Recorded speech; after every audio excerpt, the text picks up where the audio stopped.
Australia is home to some of the most fascinating and unique wildlife in the world. One such creature is the cassowary, a large flightless bird found in the rainforests of northeastern Australia, Papua New Guinea, and Indonesia. The cassowary is a majestic bird that stands up to 6 feet tall and can weigh over 100 pounds. It has a distinctive appearance, with a blue head and neck, a bright red wattle, and a horn-like casque on its head.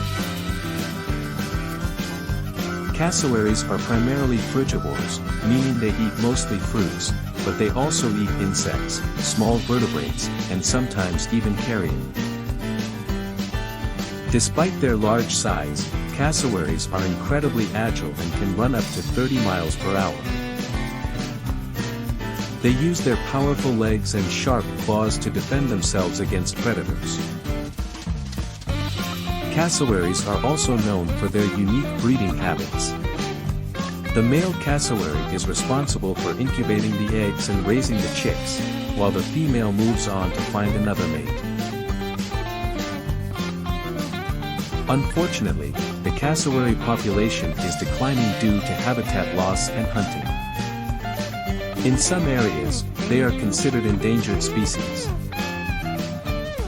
The cassowary is a remarkable bird that deserves our protection and conservation efforts. By preserving their habitat and reducing hunting, we can ensure that future generations can enjoy the sight of this majestic bird in the wild. Thanks for watching. Subscribes now.